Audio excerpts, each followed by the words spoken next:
नमस्कार, सत श्री अकाल, आदाब। मैं हूं आपका होस्ट एंड दोस्त अमान सिद्दीकी। स्वागत करता हूं आपका एक और बेहतरीन से सेशन के अंदर।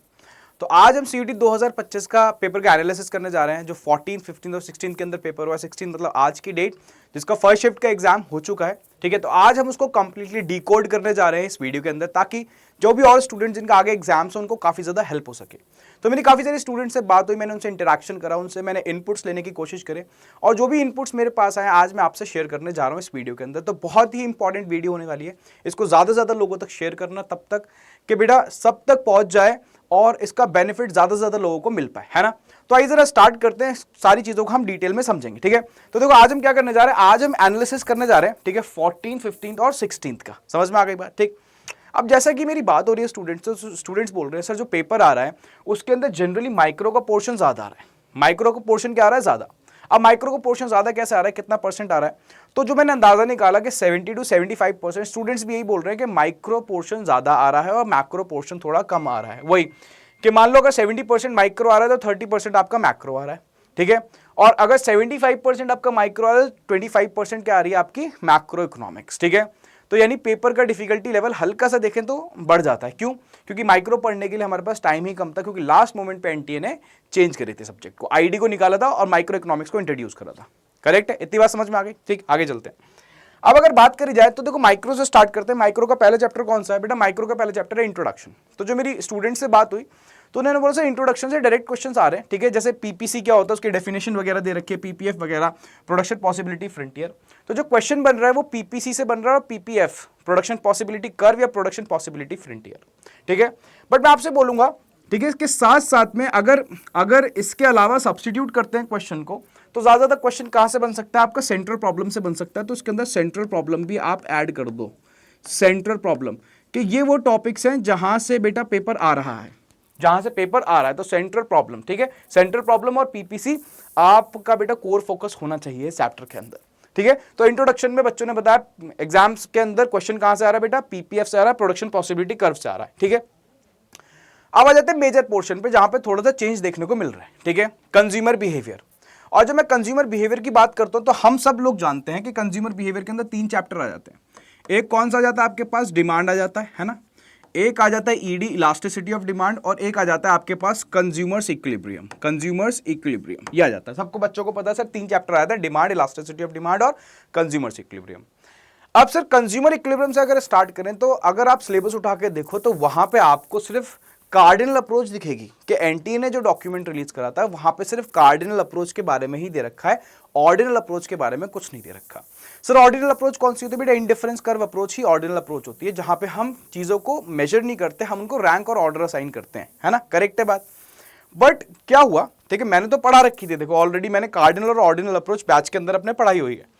बट अगर बात करी जाए तो वहां पे पूछी नहीं जानी चाहिए थी ordinal approach, but ordinal approach पूछी गई है। बच्चों ने बोला सर इंडिफरेंस कर्व से क्वेश्चन आए हैं और बजट लाइन से क्वेश्चन आए हैं, बजट लाइन या बजट सेट या बजट कॉन्स्ट्रेंट से क्वेश्चन आए हैं। ठीक है, हाँ जी। अब सर आपने कैसे पढ़ा दिया जब उन्होंने मना करा हुआ था कि सिर्फ कार्डिनल अप्रोच दी हुई थी, ऑर्डिनल अप्रोच नहीं दी हुई थी? तो अगर इसका बात करें तो अगर आप पीवाईक्यू उठा के देखें, ठीक है, प्रीवियस ईयर के पेपर्स उठा के देखें, तो वहां पे बजट लाइन से क्वेश्चन आए हुए हैं, बजट सेट से, बजट कॉन्स्टेंट से क्वेश्चन आए हुए, इसलिए मैंने करा दी थी। समझ में आ गई बात? ठीक है, तो कंज्यूमर इक्विलिब्रियम के अंदर आपका फोकस जहां से इस बार क्वेश्चन आए, इंडिफरेंस कर्व और बजट लाइन या बजट सेट या बजट कॉन्स्टेंट से क्वेश्चंस आए हुए हैं पेपर के अंदर, साफ साफ देखने को मिल रहा है। ठीक है, तो लगभग कितने एमसीक्यूज? आप 2 एमसीक्यूज मान के चलो, 2 एमसीक्यूज एटलीस्ट बोल रहा हूं मैं, एटलीस्ट कम से कम 2 एमसीक्यू मैं आपसे बोल रहा हूं, मान के चलो यहां से आ रहे हैं। ठीक है, उसके बाद अगर हम बात करते हैं आगे, चलो उसके बाद आता है डिमांड और इलास्टिसिटी ऑफ डिमांड। अब देखो बच्चों से जितनी बात हो रही है उसके बेसिस पे सारी की सारी बातें करी जा रही है, इनपुट लिए जा रहे हैं उनसे, है ना, डिस्कशंस हो रहे हैं। तो न्यूमेरिकल एक आ रहा है इलास्टिसिटी ऑफ डिमांड से। कहां से आ रहा है? Elasticity of demand. और इलास्टिसिटी ऑफ डिमांड के अंदर, ठीक है, परसेंटेज मेथड, ठीक है, कौन सा मेथड है? ठीक है, परसेंटेज मेथड। और अगर आप बात करें साथ के साथ टोटल एक्सपेंडिचर पढ़ना मत भूलना। ठीक है, पता चले किसी के पेपर में परसेंटेज आ जाए और किसी के पेपर में टोटल एक्सपेंडिचर आ जाए। बट अभी तक मेरी बात हुई है तो परसेंटेज मेथड पेपर में आता दिखाई दिया है। समझ में आ गई बात? तो इलास्टिसिटी ऑफ डिमांड से क्या आ रहा है? परसेंटेज मेथड का न्यूमेरिकल आपसे पूछा जा रहा है। ठीक है सर, आगे चलते हैं। सर अब मेरी किसी स्टूडेंट से बात हुई थी कल, तो उसने बोला सर 3 से 4 क्वेश्चन, 3 to 4 MCQs कहां से आए हैं बेटा? प्रोडक्शन फंक्शन में से। 3 to 4 एमसीक्यूज बहुत होते हैं, अगर 4 एमसीक्यू निकालूं तो 20 नंबर का पेपर कहां से हो गया, प्रोडक्शन फंक्शन में से हो गया, ठीक है। तो शॉर्ट रन में से और कुछ लॉन्ग रन में से, law of variable proportion, law of returns to scale में से क्वेश्चन पूछे जा रहे हैं, ठीक है। अच्छा, कुछ ऐसे भी क्वेश्चन बच्चों ने बताया जहां पे आपको एमपी, टीपी और एपी कैलकुलेट करना पड़ रहा है ना, तो कोई प्रॉब्लम की बात नहीं, तो और सिंपल हो जाता है ना, सिंपल हो जाता है। अच्छा, पेपर का लेवल अभी मैं डिस्कस करूंगा एंड में कि पेपर का लेवल कैसा है जनरली, इतनी बात समझ में आ गई। हाँ, लैंग्वेज की अगर बात करें तो कुछ स्टूडेंट्स ने बोला सर लैंग्वेज आसान नहीं है, मॉडरेट लैंग्वेज है, और ये बहुत एक्सट्रीमली डिफिकल्ट भी नहीं है, मॉडरेट लैंग्वेज है, ठीक है। तो समझ के चलना सारी बातें। तो 4 क्वेश्चंस एटलीस्ट, ठीक है, एटलीस्ट तो नहीं 3 to 4 क्वेश्चंस, ठीक है, कहां से, प्रोडक्शन फंक्शन में से, जहां पे शॉर्ट रन और लॉन्ग रन के कॉन्सेप्ट्स हम देख चुके हैं। अब मैंने बात करी बच्चों से कॉस्ट, रेवेन्यू, ठीक है, सप्लाई और प्रोड्यूसर्स इक्विलिब्रियम में, तो बच्चों को जितना याद आया उन्होंने मेरे को बताया। तो उन्होंने बोला सर प्रोड्यूसर्स, एक स्टूडेंट ने बोला सर प्रोड्यूसर इक्विलिब्रियम के अंदर ये दिया हुआ था pi is equals to T R minus T C, ठीक है। अब हो सकता है पाई की जगह कुछ और दिया हो, है ना। तो आपको पता है प्रॉफिट की इक्वेशन होती है, मैक्सिमम प्रॉफिट की इक्वेशन होती है, प्रोड्यूसर्स इक्विलिब्रियम की इक्वेशन होती है, ठीक है। अब देने को तो ये भी नहीं देना चाहिए था क्योंकि सिलेबस के अंदर तो एमसी और एमआर अप्रोच है, एमसी एंड एमआर अप्रोच, है ना। तो आप दोनों अप्रोच प्लीज पढ़ के जाना, दोनों अप्रोच प्लीज पढ़ के जाना। एक एमसीक्यू देखने को मिला है, समझ में आ गई बात, ठीक है, हाँ क्लियर है। अच्छा, आगे चलते हैं जरा। अब बात करी जाती है मार्केट और प्राइस डिटर्मिनेशन में। देखो मार्केट के अंदर हमारे सिलेबस के अंदर सिर्फ परफेक्ट कंपटीशन मार्केट है, इसका क्वेश्चन बच्चों को देखने को नहीं मिला, बट ऐसा नहीं है कि आगे वाले एग्जामिनेशन में नहीं आ सकता, ठीक है। तो सर कैसा क्वेश्चन आया था बेटा, बच्चों ने बोला सर प्राइस डिटर्मिनेशन से क्वेश्चन आए हुए थे, है ना, फ्लोर प्राइस, प्राइस सीलिंग का क्वेश्चन भी था, है ना। बट मेरी जब बच्चों से कुछ डिस्कशन हुई तो जो अलग से बात निकल के आई, फ्लोर प्राइस और प्राइस सीलिंग सब बच्चों ने पढ़ रखी है, पढ़ा भी रखी है, बट डिमांड फंक्शन और सप्लाई फंक्शन के क्वेश्चन भी आ रहे हैं जहां पे आपको इक्विलिब्रियम प्राइस और इक्विलिब्रियम क्वांटिटी निकालनी होती है ना। तो जहां पे आप क्यूडी और क्यूएस को दोनों को आप इक्वेट करते हो और क्या निकालते हो, इक्विलिब्रियम प्राइस और इक्विलिब्रियम क्वांटिटी की वैल्यू निकालते हो, तो इस टाइप के क्वेश्चंस भी पूछे जा रहे हैं, ठीक है, क्लियर है। तो साथ साथ में फ्लोर प्राइस और प्राइस लिख देता हूं मैं, फ्लोर प्राइस और प्राइस सीलिंग आपको पढ़ने जाना है, समझ रहे हो बात को, फ्लोर प्राइस और प्राइस सीलिंग ये पढ़ के जाना है, इसके अंदर कोई भी कमी मत छोड़ देना, पहली बता दी, इतनी बात समझ में आ गई। तो फ्लोर प्राइस और प्राइस सीलिंग भी पढ़ना है, क्लियर। तो मार्केट, अब इनका प्रोपोर्शन निकालूं मैं तो पूरा जितने मैंने चैप्टर बताए आप ये मान के चलना है इनमें से 75% पेपर आ रहा है, 75% पेपर, ठीक है, हाँ क्लियर है बात, इतनी बात समझ में आ गई। तो जितना बच्चों को याद रहा, बच्चों से डिस्कशंस हुए, उसके अकॉर्डिंग ये सारा का सारा कंक्लूजन डिराइव करा जा रहा है, समझ में आ रही बात। अब चलते हैं आगे मैक्रो पे। अब देखो मैक्रो का थोड़ा सा लेवल बढ़ाया गया है, मैक्रो में भले ही कम आया है, तो बच्चे बोल रहे सर मैक्रो का बट थोड़ा सा लेवल ज्यादा था। अब जब मैंने पूछा नेशनल इनकम में से क्या आया था, तो स्टूडेंट बताया सर वैल्यू एडेड मेथड पे क्वेश्चन आए थे, वैल्यू एड मेथड पे क्वेश्चन आया, तो वैल्यू एड मेथड पे बेटा 2 एमसीक्यू मान के चलो, नेशनल इनकम में से 2 एमसीक्यू मान के चलो, जिसमें से एक एमसीक्यू कहां से आया, वैल्यू एडेड मेथड से आना ही है। और मैंने ये बात तो पहले ही बता रखी थी कि value added method is very important, वो आना ही आना है। तो वैल्यू एडेड मेथड से क्वेश्चन आ रहा है, ठीक है, हाँ जी। उसके बाद इधर आ जाओ जरा, मनी एंड बैंकिंग पे थोड़ी सी इंपॉर्टेंट बात है। अब इंपॉर्टेंट बात क्या है, तो पहले मनी से बात कर लेते हैं। अब मनी के अंदर से पैसेज आया, ठीक है सर, कहां से बेटा, सप्लाई ऑफ मनी एक टॉपिक है ना, वहां से एक पैसेज आया, ठीक है। और सर पैसेज के अंदर क्या, ऐसे M1 M2 आपने पढ़ तो रखे, M3 और M4 ये हमें कैलकुलेट करने के लिए दिए थे, है ना। तो पैसेज की थोड़ी सी लैंग्वेज डिफिकल्ट हो सकती है, बट कॉन्सेप्ट तो वही रहेगा, आपके कॉन्सेप्ट क्लियर होने चाहिए, कॉन्सेप्ट की अंडरस्टैंडिंग बहुत अच्छी तरीके से हम लोगों को होनी चाहिए।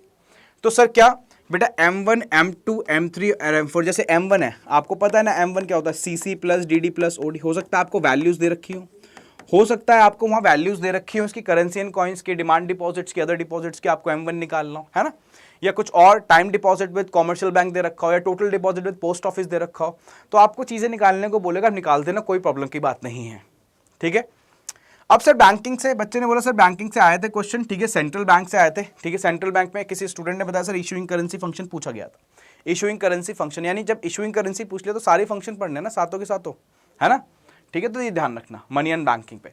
अच्छा, उसके बाद अगर हम बात करें तो बेटा इनकम डिटर्मिनेशन पे, बेटा बुक जो जेम कीन्स ने लिखी हुई है, कौन थे इस बुक के author, the general theory of employment interest and money, बेटा J M Keynes, John Maynard Keynes, ये पूछा जा चुका है, इस बार एक एमसीक्यू आया था, एक एमसीक्यू आया था, ठीक है, हाँ। क्या पूछा गया था बेटा, इस बुक के ऑथर कौन है, the general theory of employment interest and money, ठीक है। तो जेएम कीन्स आपको पढ़ाया हुआ, अलग से बुक का नाम लिखवाया हुआ है नोट्स के अंदर, पढ़ लेना उसको, ठीक है, हाँ जी सर। उसके बाद आगे चलते हैं। उसके बाद बेटा गवर्नमेंट बजट पे आ जाते हैं, ठीक है। अब गवर्नमेंट बजट से सबसे इंपॉर्टेंट बात, एक पैसेज आया था, ठीक है। अब मैं क्यों बोल रहा हूँ गवर्नमेंट बजट से आया था, क्योंकि जो टैक्सेशन हम पढ़ते हैं गवर्नमेंट बजट के अंदर पढ़ते हैं, और जीएसटी से एक पैसेज आया हुआ था। तो जीएसटी कहाँ पे कवर्ड होता है बेटा, इनडायरेक्ट टैक्सेस के अंदर कवर्ड होता है ना। कहाँ कवर्ड होता है, इनडायरेक्ट टैक्सेस के अंदर। तो यहाँ पे जीएसटी से एक पैसेज आया था इस बार, ध्यान रखना, पैसेज बोल पूरा, ठीक है, केस स्टडी टाइप पैसेज आया होगा तो पढ़ के जाना। और जीएसटी के ऊपर अलग से भी क्वेश्चन पूछे गए हैं कि which of the following item will not be considered while levying the GST. GST लगाते टाइम किस आइटम पे जीएसटी नहीं लगेगा। जीएसटी के स्लैब्स पढ़ने हैं आपको, देखो जीएसटी के स्लैब्स पढ़ लेना, ठीक है। हाँ, एग्जेम्प्टेड आइटम्स पढ़ लेना, ठीक है। ये दो बातें तो आपको पढ़ के जानी ही है, इंपॉर्टेंट है, एग्जेम्प्टेड आइटम्स, ठीक है। कोई प्रॉब्लम की बात बोलो, कोई प्रॉब्लम क्या, पढ़ के जाना है ये सारी चीजें, स्लैब्स और एग्जेम्प्टेड आइटम्स।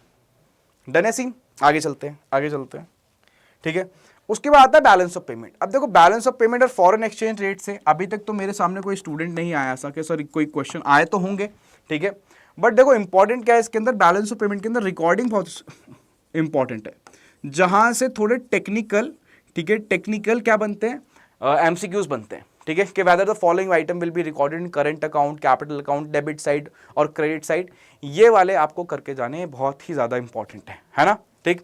और फॉरेन एक्सचेंज रेट में बेटा डिमांड ऑफ फॉरेन एक्सचेंज, जिसको मैं डीएफई बोलता था, याद करो, और सप्लाई ऑफ फॉरेन एक्सचेंज, ये आपको पढ़ के जाना है, ठीक है। तो देखो ये मैंने क्या करा, ये मैंने एनालिसिस करा है कि जिस तरीके से पेपर आ रहा है अभी तक, जितना मेरा डिस्कशन हुआ बच्चों से, ये सारी की सारी चीजें निकल के आई, जिसके अंदर दो बातें बहुत ही क्रूशियल थी कि एक तो आपको देखो जीएसटी पढ़ना है और एक आईसी पढ़ना। आईसी मतलब इंडिफरेंस कर्व, ये बात तो बहुत इंपॉर्टेंट है, बहुत ही ज्यादा। इतनी बात समझ में आ रही है, ये छोड़ के नहीं जाना, ठीक है। और ये डिफिकल्ट नहीं है, बहुत ही सिंपल है, बहुत बेसिक टॉपिक सही है, ठीक है। तो कॉमर्स को कोई भी स्टूडेंट उठा के पूछ लो, उनको इस टॉपिक के बारे में पता रहता है ना। तो ये आपको नहीं छोड़ना, ये आपको पढ़ के जाना है।